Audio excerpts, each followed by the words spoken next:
Hello everyone! Nandito naman po ako guys sa inyong harapan. Ayan po, ako po ay magluluto ng fish curry. Ayan, fish fillet curry. Ayan po, or red curry paste fish fillet curry. Ayan po. Nagisa na po ako dyan ng bawang tsaka sibuyas. Ayan po guys. Halo-halo ko na po ang ating ginisa na bawang tsaka sibuyas. Ayan po. Ayan, halo-halo lang po si Inday. Ayan po guys. Tsaka yan po ang aking fish fillet. Pinaano ko guys, fried ko yung guys, fish fillet. Ayan, na isda. Ayan po. Ilagay ko na pala, ayan, dyan ang guys, ang tawag nito, yung potato, ayan, or patatas. Ayan po guys. Ayan, hinalo-halo ko muna siya, tapos lalagyan ko pala siya yan ng tubig. Anyway guys, yan po ang gamit ko, red curry paste guys. Ayan, yung red curry paste. Ayan, hinalo-halo ko ulit. Ayan, hanggang tapos nilalagyan ko po siya ng tubig dyan, ng kaunting tubig lang po na mainit. Ayan po. Ayan, halo-halo ko muna dyan para ma-mix. Ayan, yung ingredients.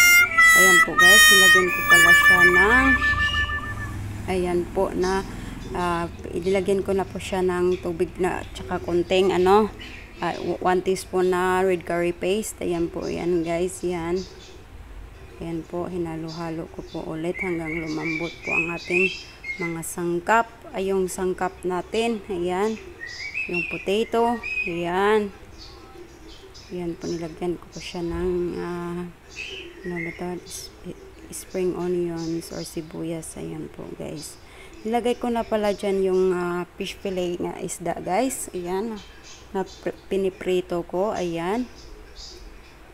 Nilagay ko na po yan. Ayan. Masarap po yan guys. Ayan po. Oh my God! Na rin na. Oh my God! Ayan po. Ayan. Yan, masarap na po yan guys. Ang sarap-sarap na po yan kainin.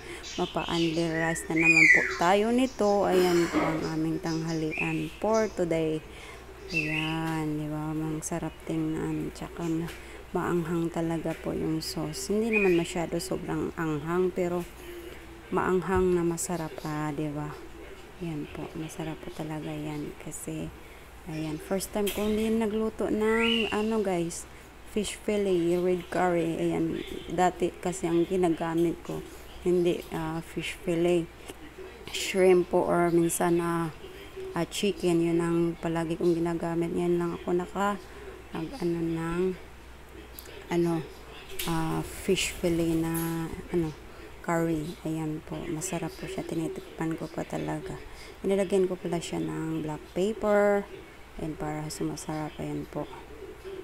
Tsaka ayan, pakuluan po natin ng ilang seconds. Ayan, para lalong lumalambot yung patata or potatoes. Ayan po, nahalo-halo ko ng padahan-dahan. Ayan, diba?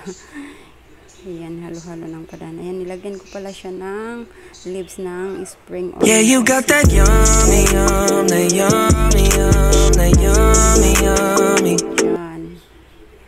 Ayan, dinitikman ko na pala yan yung patatas ko. Malambot na ba siya? Ayan, pero okay naman siya, malambot na siya. Kaya ito po guys, ready to serve na po ang ating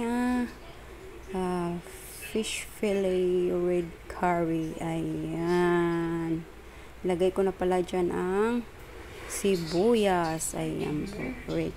Ayan po guys, masarap po yan, at samahan niyo po kami na kumakain. Ayan po, malapit na po maluto ang ating fish fillet red curry. Ayan, dandahan ko lang yan guys, baka yung fish. But that's all for today's video. Don't forget to subscribe, like, comment, and share, and see you on my next video. Bye bye.